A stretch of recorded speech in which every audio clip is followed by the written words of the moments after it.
Thank you very, very much. Welcome, everyone. It's great to have you here. We have a very interesting few hours of conversation for you. We're going to talk about an industry that last year was valued at $1.9 billion. And by 2029, the esports market is estimated to be valued at $5 billion. Just yesterday, Saudi Arabia announced that for the World Cup Championship in esports, the prize pool will be $70 million. How do you all take advantage of that? How can you go ahead and think about how you market your products and your services in a way to take advantage of an industry that for 15 straight years has seen a 12 to 20% growth each and every year? Well, what we have here for you today is we have 3 speakers, and we'll then do a panel with each of them that will summarize what we're doing.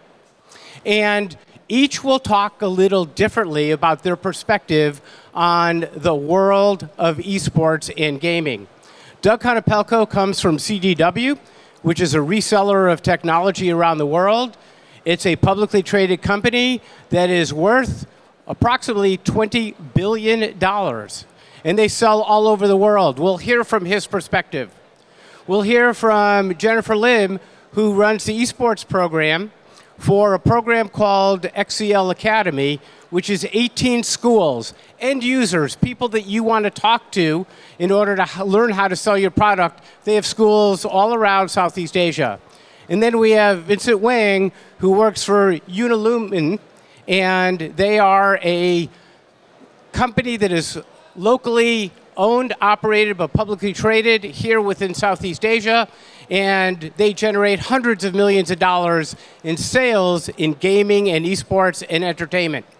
So enough of me. Let me introduce our first speaker, and you will be really just engaged and enthralled by what he has to share from the perspective of his world with CDW, Mr. Doug Konopelko. Thank you. Hello, all. Let's see, get in the right spot here. Perfect. Slides up. Excellent. So when we were talking about coming out here, my world has been education for the last 18 years. So a lot of the work that we talk about, the perspective that I come to esports from, is through esports and education. So as we talk through this today, we're going to really hit home why it's important to understand the education market when we're talking about esports. Clicker, not clicking. I'll stay close over here.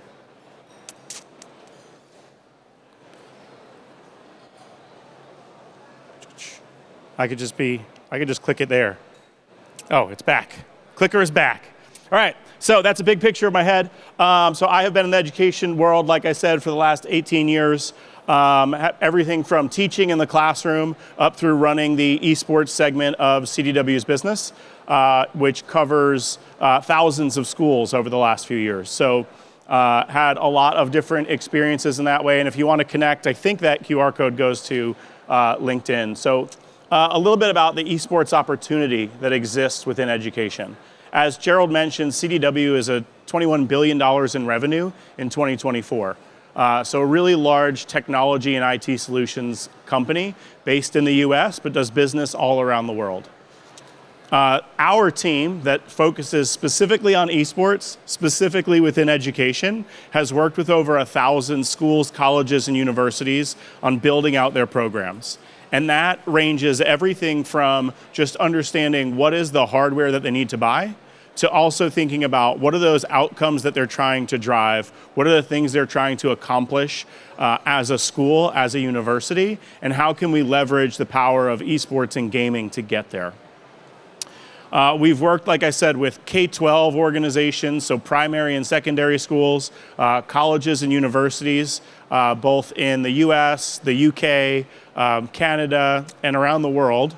And also we work hand in hand with the manufacturers. So you've probably all heard of companies like Corsair, Epic Games, Lenovo, Intel. So these are some of the partners that we leverage.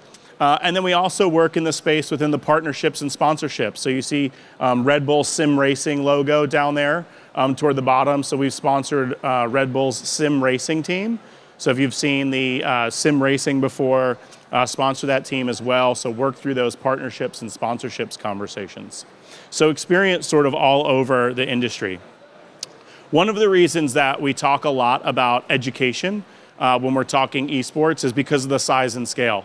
So many people will look at the professional organizations. So that logo is for Team Liquid, which is one of the largest and most successful professional esports organizations. The most wins, the most money won over time. They have 3 sites, about 400 employees. So in comparison to an education organization like Los Angeles Unified School District that has 1,300 schools, 75,000 employees, 600,000 students.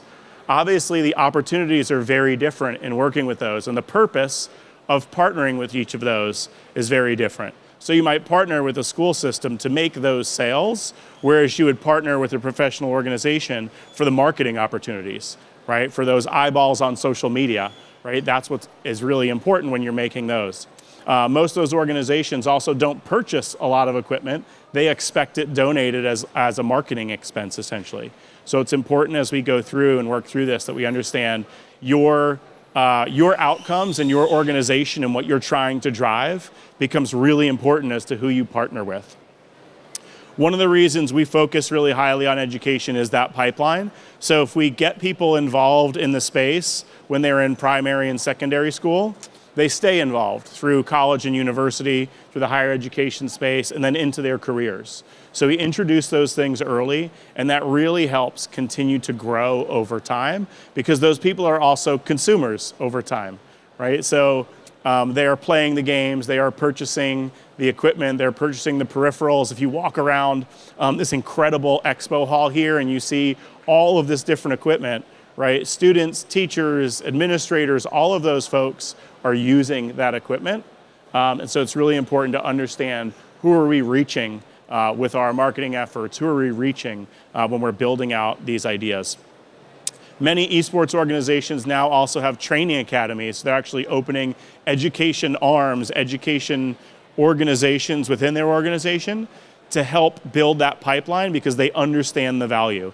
They see that they need to engage students early and get them involved in the space, not just for the brand loyalty on their side, right, for the marketing side, but just for being involved and seeing the growth of the industry, seeing the importance of building those skills and bringing in students as workers who understand the business. And the last part there is that we talk a lot about esports, and the word sports is really important in that. Right, so a lot of what we see in esports is modeled off of the sports ecosystem. And in the US, sports is schools. Most people that participate in sports are participating in that at their school. So there are other leagues that exist outside of school, but the most participation happens at schools. So as we start to shift the narrative around esports, we bring that into the school setting. When we're building this out, we like to talk about this as the 3 C's. I know there's 4 C's, but it works as 3 circles, so we're keeping it. It is community, curriculum and career, and then competition. So when people are building out their esports programs, they're generally focusing on one of these as their main outcome. So if they want to build a team that is really competitive in a certain title, that will look different as to how they build their program than if what they're looking to do is bring in students and build that community. If they're looking to build the community, they might build a space that can house more students, that appeals to different types of learners, that appeals to different types of games, tabletop gaming, video gaming, all different types. And then if they're focused on curriculum and career, they might not build a space at all, but they might be creating classes around game development and game design, esports management, things along those lines. Because when we talk about video games in education, sometimes people get hesitant. They get that hesitation, but when we talk about esports in education, it's about more than video games. It's about building those foundational skills. So a few of those things that we use as that carrot within education, that we use as that tool to help learners grow within esports is engagement. right? So students who are engaged in esports, this is in a school in California. These two students were amazing, and they played along as I asked them to pose for this one shot, because I wouldn't dare ask them to actually do it while they're playing. But so this is actually one of their students who also helps coach the other students, right? So they're not just building the skill around the game, but they're building that skill of helping coach others. And so that really helps drive their engagement in those classes as well. Also, school affiliation. So many students that participate in esports and education in the US, that's their first time wearing the school colors or a school jersey, right? Where they really feel like they're part of something bigger than just themselves at the school. There was a statistic going around for a while that was 80% of students who participate in esports and education, that's the first extracurricular activity they've done at their school. Inclusivity, so esports, video games are very inclusive. This is from a school in the UK, the Star School. And it is for students with disabilities, students with different handicaps. And so these two students are playing FIFA against each other, and you can't see it here, but the student on the left in the wheelchair is using an adaptive controller, right? A controller that allows them to play the game using head movements and just moving one finger. So really different way of engaging in it, but they're able to play that same game that someone else is playing because of esports. Whereas if that student were to try to play basketball, soccer, something along those lines, it would be a very different game for them. One of the other things we talk about is game-specific skills. While you might not see the value in learning how to do an aerial in Rocket League, which is what's happening here, there is a lot of value in knowing how to set a goal and reach that goal. So professionally, if I had never been a public speaker before, I might practice in different ways, right? There might be different things that I do to say, okay, I want to be able to speak on this stage at this event. What are the steps I need to take to get there? How am I going to learn how to do those things best? And students do that when they see somebody else in a game do an aerial in Rocket League and they say, I have no idea how to do that. They engage that idea. They engage in the learning to shape how they can get there. And last is the human skills. So these students, we invited them to speak at a conference. They showed up, they set everything up themselves, they created their own questions ahead of time. Those skills that are much different than just playing the game are skills that we can all benefit from. I know when I'm hiring people for my teams at work, being able to say that they've been speaking, doing public speaking for the last 15 years and that they spoke on a stage at a big conference, that's really important. And it's hard to get reps in those things. It's hard to practice some of those. So being able to understand those human skills pieces. The last piece, this is the University of North Carolina at Greensboro. So you see here, this is shot from behind the production desk. So just like these fine gentlemen over here are running the production for this event, these students are running production for an event at that school right there. So those skills that they're learning go way beyond the game. So we're here partnered with NASEF, as Gerald mentioned in the beginning, and part of what we talk about when we're going around the world talking about the power of esports and education is that it's not just about the players, right? Most people think of those players in games at the center, and they forget about the fact that you need production teams. You need teams to work on the organization of it. This event does not come together. An event of this size does not come together without event organizers, IT support, as you're making last minute changes, event support. We have a wonderful MC, right? All of those things are part of the experience. And so as you're building that experience for your students and for esports, it's really important to think about who else is part of the ecosystem. So that's the 6 that we just went through there. So what are some of the challenges schools face when they're doing this? Number one is mindsets and buy-in. So the idea behind this is that if I talk about bringing video games to schools, there are people who say, nope, we don't want video games anywhere near schools. We don't want our kids near that. They play enough at home, right? And it's about changing those mindsets. So I was at HKMU yesterday, working with the team there. And what they're working on is building out more courses because that helps them from the academic side as they're building those courses. It helps legitimize that, not just for them at HKMU, but it also helps the primary and secondary schools in the area because they can point up to HKMU and say, see, these are classes that they're already teaching, and we need to prepare our students to be successful. And they're battling that mindset shift. Because when we're thinking about, again, video games in schools, we're thinking about moving it from being about games to being about thinking and learning and the skills that take place so that they can be successful both in school and beyond school as they get into their careers. One of the other challenges, big challenges they face is funding and budgets. So when they're working through their budget for the year and somebody says, we'd like to add esports and they've never had that before, sometimes that can be a bit of a battle, right? They're thinking about what are all the things that we have to have, right? What are our non-negotiables in our school, in our university, in our organization?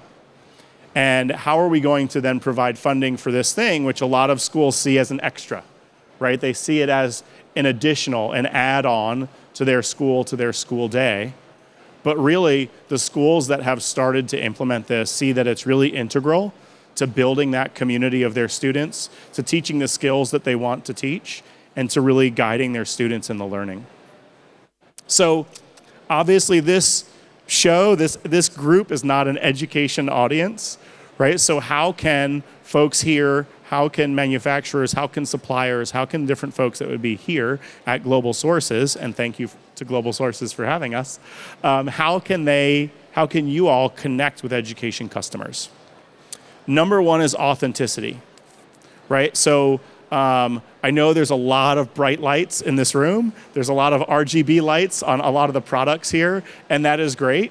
But if you're targeting the education audience, they're going to care much more that you understand them and that you understand their needs and you know how to connect the right equipment to their needs than they will be about the RGB lights and the flashy pieces there.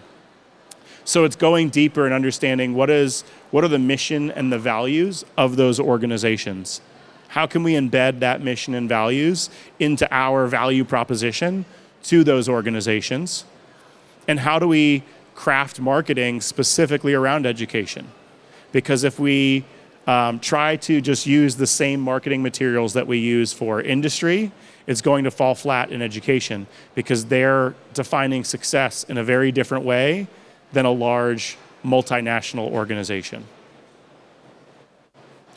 So what are some of those metrics that matter to schools, colleges, universities? One is attendance. We talked about engagement earlier, but they can't be engaged if they're not attending, right? So first and foremost is getting students through the door. We have schools that are seeing, declining enrollment rates, and esports and gaming can be a way to help them increase that attendance again. There are plenty of studies that show that it works, right? It works for getting students in. It works for keeping students in and keeping them engaged. So that's a big one. College and career readiness. So understanding what am I going to do post-secondary becomes really important. Do I have tech literacy? Do I understand how to use and operate around technology?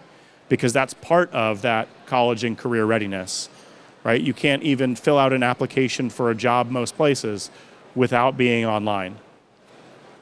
And finally, that engagement piece, again, that comes back around. How do we keep people engaged once we have them through the door, once we're teaching those skills, once we're driving that learning? So what does this actually look like in some schools? So these are some of the entry points. So some schools are just taking a standard computer lab that they've had for years, taking out the equipment they have in there and replacing it with esports and gaming equipment. So you see this is a school in New York, and basically they took out all the equipment they had and replaced it with gaming equipment. Now, they can still use it as a regular computer lab. They might only use it for esports and gaming after school, but they've actually seen the number of students who even enroll in the computer course go up since adding this type of space into their school. We have schools that are taking that a step farther and they're designing different zones within that area. They're still not changing the room itself, but this is the same school, but this is a picture. The one before was a rendering. And so they painted the walls, they blacked out the lights, they made it have that esports and gaming feel. And again, this school is still, during the day, this one's in Texas, it's a junior high school, so younger students, 11 to 14. They are leveraging this to really drive that engagement. This is University of North Carolina at Greensboro again. So they rebuilt this entire space. So construction, electrical, mechanical, all of those things rebuilt this space to drive, again, those outcomes that they were looking for. Having a fully built production environment was really important for them because they're trying to get students who understand what it means to translate that into the real world so that when they leave their school, they don't have practice on just any equipment. They have practice on real industry standard equipment so they can walk into those jobs and be successful from day one. And then the unreal example in the good, better, best, this is Full Sail University in Florida. They basically have a black box, full production environment with direct view LED walls and all of those things. And they host major events for, they hosted like the Madden championships there. They've hosted NBA 2K events there. And it's totally customizable because of everything they've built into that space. And all of these are at schools, colleges, and universities in the US, and I think one of the pictures was in the UK. So an important distinction, an important thing to think about as we're having these conversations, as you're driving conversations with schools, is partnership or sponsorship. And what I mean by that is that we've had a lot of manufacturers, a lot of folks, suppliers, approach us over the years and say they want to partner when really what they're looking for is a sponsor. Right? The organization really just wants money so that they can fund some of their events or so they can fund some of the work they're doing. So it's really important to understand the difference between those. And so when we're talking about partnership, a good example is our partnership with NASEF, right? We say partners show up. So Gerald and I show up together and put on events. We show up together and we do this work, right? And we're hand in hand in that work. And we leverage our partnership with NASEF and with their fellows, which Jen is one, so you'll hear from Jen in a little bit. So the Scholastic Fellows Program, because it's a partnership, because it's about having that shared goals, the shared mission, and understanding what we can do together is better than what we can do apart. A few quick examples I'm gonna go through, just a couple pictures here on the next slides, is examples of what does sponsorship versus partnership look like. So I told you CDW sponsored Red Bull Racing.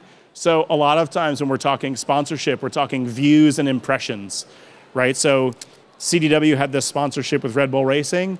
One of the assets in that partnership is to be able to be on one of their streams, one of their live streams, right? So it's the logo in the corner, it's having somebody on the stream, it's the logo on the shirt. All of those things are really part of that sponsorship viewpoint.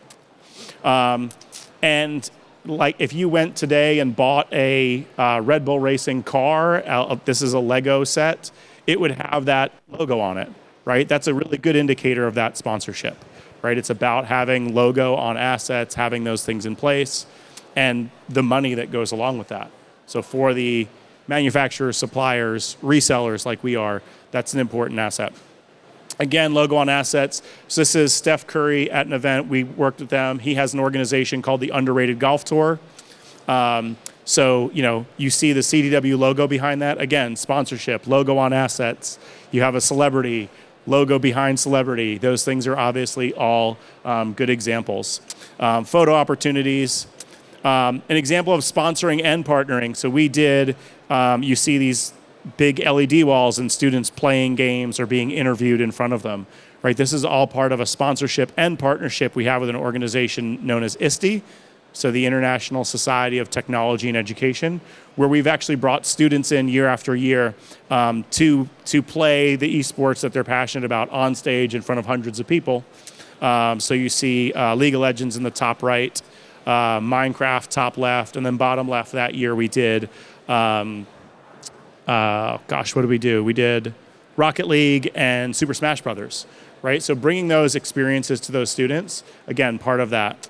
And then partnership, I use NASEF and Minecraft as examples of this. So building out the FarmCraft program, which has been all over the world, an international program, and promoting that and working with Minecraft. There's an event, the top right is an event we did with Minecraft in South Florida, right? With the schools there, thousands of students competing and coming together for a championship in Minecraft. So again, for there, it's about us building that together. It's about coming together with NASAF, with the school districts, with the Department of State, all of those different entities coming together and working together with that shared mission and goals. Oh, and I had to take a picture while I was there with all the Minecraft stuff that they had in the Minecraft office. So had to include that. So in my world, CDW, channel and business-to-business strategy. So we are a business-to-business entity, which means we're selling to schools and organizations. We're not selling to people. And so what does that look like? You know, for us, first step was breaking down what does the esports ecosystem look like from CDW's point of view. Lots of conversations with schools, with suppliers, with manufacturers, understanding where does everybody come from, what are they trying to accomplish, and what different things come into play. And while here, you know, we see a lot around products and different components of products and all of that. If you walk around, absolutely incredible what Global Sources does here. But it also goes to software that you see bottom right there, and then also services is a huge component. So how are they going to actually implement this? It's one thing to show up and say, we bought 200 PCs. How do you actually implement that as we go forward is a really important step. So as you're thinking about whether or not you might use a reseller or integrator strategy, it's thinking about who works already with those customers. So if you're targeting the education market, rather than go at it alone and say, okay, we're going to get in there, we're going to start targeting the education market, we have all these great ideas. Think about who's already working within the education market that you can partner with. So resellers, integrators, and then expand that reach through trusted networks. So NASAF, again, good example. What we've done with them, what we've partnered with them on, is really expanding that conversation so that they have that trusted network within esports and education, scholastic esports around the globe. So being able to have those conversations, leverage those conversations, to be able to come from Florida over here to Hong Kong and feel like I have a network of people that I can rely on, that's all due to having that trusted network. Regional considerations. So I was also yesterday with Terrence at Cyberport, and we were talking through what does esports look like today in Hong Kong? Where are they going?